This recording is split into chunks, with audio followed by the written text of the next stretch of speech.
YouTube, it's Barbara Jean. Um, I've tried to make this video like 4 times now. This said, I have a lot to say. I'm going to try to make my videos short. I've got a lot to tell you. The Lord has downloaded a lot of information into me in the last couple of years, and I've been pretty reluctant to share most of it because it's controversial, to say the least.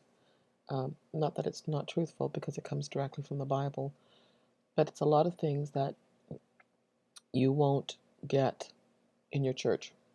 It's going to be some stuff that most men will not want to talk about.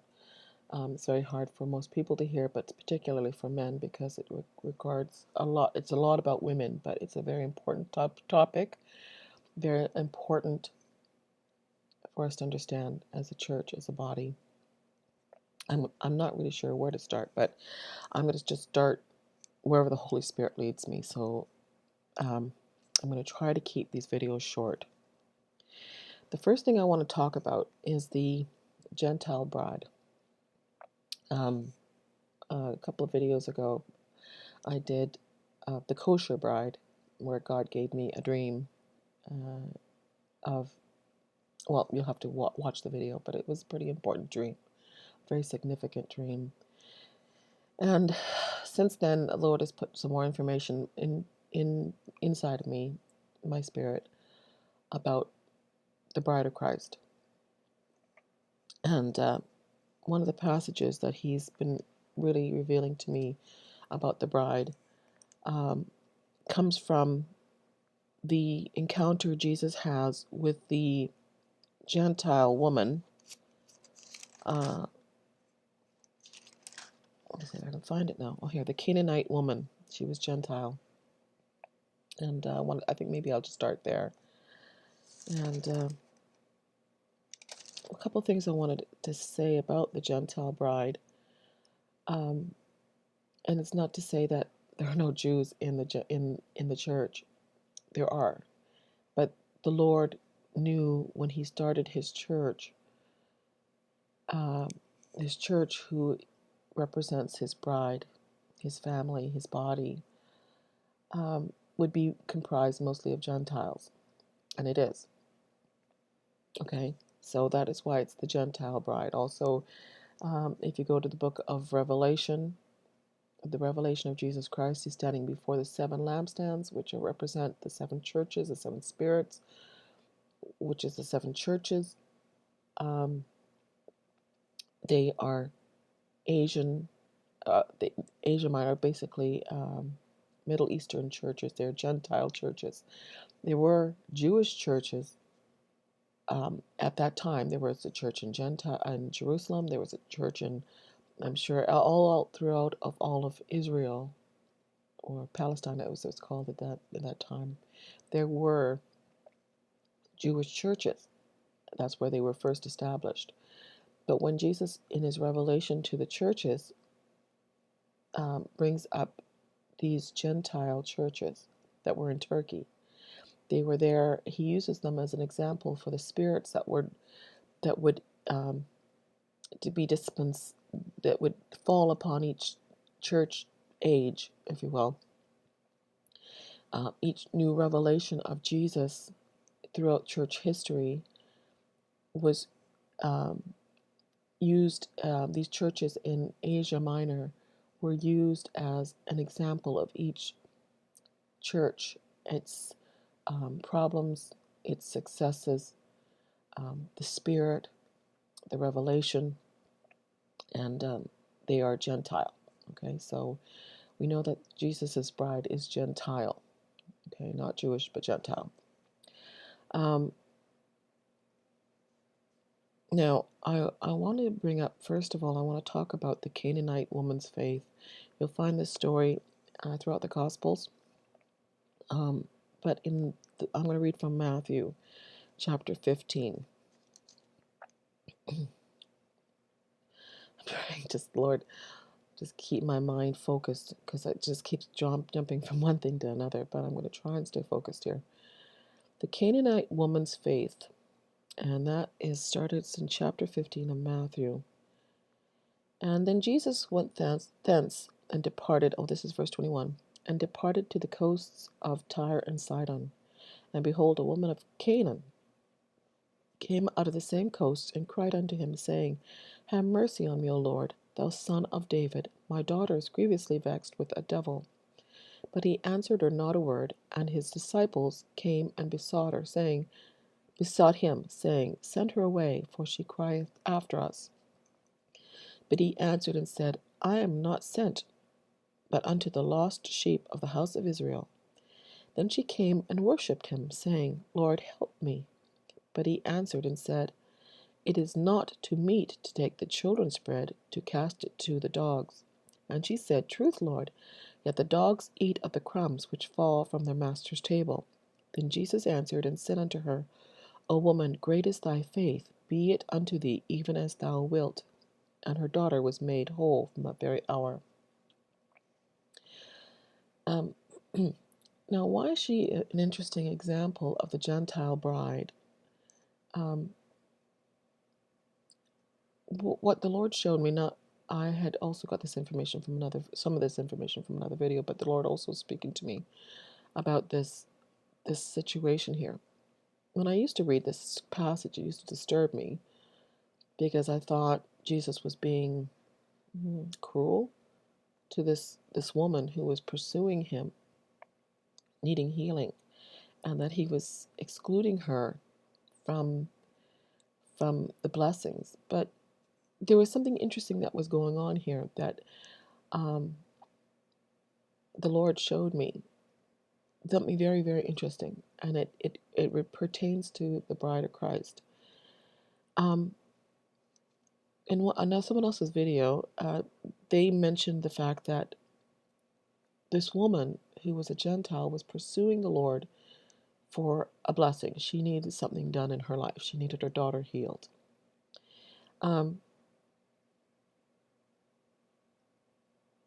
But she was pursuing him as a Jew. There was a lie going on here. She was pursuing him and calling out unto him as a Jewish woman to the Lord. She was not Jewish. And the Lord knew she wasn't Jewish. They knew she wasn't Jewish. But she was appealing to him as a Jewish woman. O Lord, thou son of David, my daughter is grievously vexed with the devil. She's pursuing him, but there's a facade, and he ignores her. Okay? He ignores this woman because there is a lie going on. There's an untruth between them, and this is not acceptable to the Lord.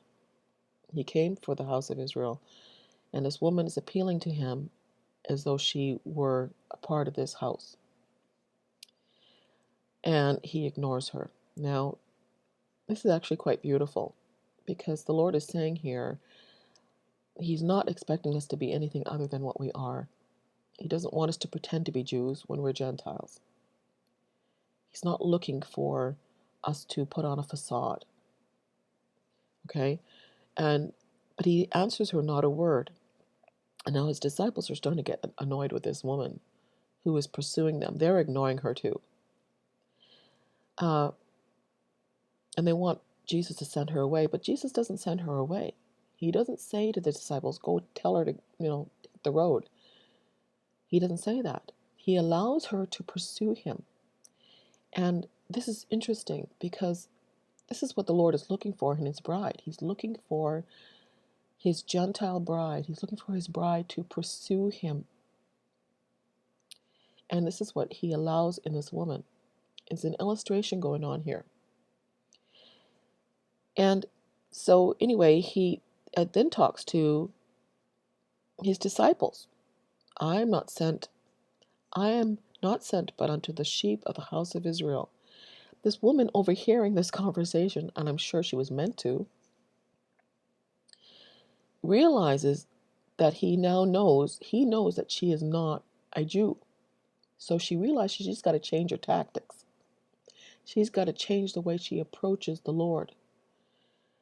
Then she came and worshipped him, saying, Lord, help me. She changes her position.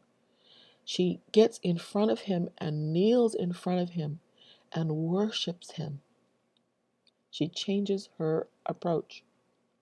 She starts to worship the Lord. She realizes she can no longer put on a facade. She has to be who she really is. She humbles herself. She admits the truth about her estate. Then he answers her and says, now he's talking to her directly, now that she's worshiping him. You see, God can't resist worship. He loves a humble heart, no matter where it's coming from. So now he's going to have a conversation with the woman. And he answers, then she came and worshipped him and saying, Lord, help me. But he answered and said, it is not to me to take the children's bread and cast it to the dogs. Now, the state of the Gentiles was that they are in a lost situation. They are not under the law. They are outside of the law. But the woman starts to demonstrate to the Lord that she is above the law. She's looking for grace. And this is what the Gentile church lives in. It's supposed to live in grace, not under law, but under grace. And he is telling her, under the law, I can't give you anything. But she's looking for that something else. And she says, truth, Lord, yet the dogs eat the crumbs which fall from their master's table. She doesn't take offense. She accepts the fact that she is in a lesser position than the children of Israel at that point in time. But she's looking for grace, and she says, yes, you're right. But still there is the blessing that falls from the table, comes and lands in front of us. We also receive the blessing because of the blessing of the children we receive who are, outside of the law. We receive blessings because of them. And it's true today. When you bring in any country that has the Jews living in them, have always been blessed. The Jews, the Gentiles, whether they are Christian or not, have always received blessings when they had the children of Israel living in their countries. And every time they've exiled them, they've lost the blessing. So this is what this woman is saying. I may not be part of the Jewish people, but there's still blessings that are available. This is above the law. This is beyond the law. This is grace. And this is where the church lives, in grace. We live in grace, not under law, on grace. So, and she's also reasoning with him. Now, here's a woman talking to the Lord. She's Gentile, she's a woman, and she's having a conversation with a teacher. Now, everyone knows who study Jewish history that these three things can't happen. It's well known that men, first of all, rarely talk to women outside when they're in a group together. I mean, women were, you don't talk to the women. And you certainly don't reason with them. Here's this woman who has enough guts to get in front of the Lord and plead her case. And I was listening to a Jewish brother who was talking about when a Jewish man is hiring for his business, he often chooses the man for his business who's able to outsmart him or basically reason with the boss, not be a yes man, but be able to reason with the boss with a reasonable argument. And here's this woman using this tactic. She's reasoning with the Lord. She says, yes, yeah, that's true, but here's something else that you have to think about. She's having a conversation and she's also arguing with the Lord. And there's also a sense of humor going on here too. And the Lord blesses her. He is astounded at this, that she has the courage, the humility, the chutzpah, and the intelligence to reason with him, and the pursuit. She does not let go. She has a request and she wants it fulfilled. And she tries different ways to get his attention, and what got his attention was the worship. And Jesus says unto her, O woman, great is thy faith, be it unto thee even as thou wilt. and her daughter was made whole from that very hour. Her faith was the action, her works basically, was her pursuit, her humility, her worship, and her courage to talk to him, to argue with him, and the humor. This was her works. These were her faith that she displayed to the Lord. When she realized that she could no longer pretend to be a Jew, she had to be who she really was. And the Lord honored her request. You can see that this is God. Jesus is admiring this woman, and he's telling everybody this woman is a force to be reckoned with. And I think he's saying the same thing about the church. And these are the same things he wants in his bride, in his Gentile bride, to recognize that they are not Jewish people. They are outside of the law, but they are under grace. He wants his Gentile bride to pursue him. He wants his Gentile bride to worship him. He wants his Gentile bride to reason with him. He wants his Gentile bride to be humble and also to have a sense of humor in a relationship. To have a conversation is a relationship, and it will be done unto her according to her faith. Anyway, I hope this makes some sense to some of you out there. I'm going to leave it at that. There's still a lot more I have to say, but I'm going to just leave it at that for now. This video is now just under 17 minutes. But I hope this speaks to some of your hearts that God isn't looking for us to pretend to be something we're not. But he is asking us to humble ourselves, to worship him, pursue him, and to have faith that what we request and need from him, he will provide. So God bless you today. I'm going to try to make a couple more videos, and we'll see how that goes. Anyway, God bless you.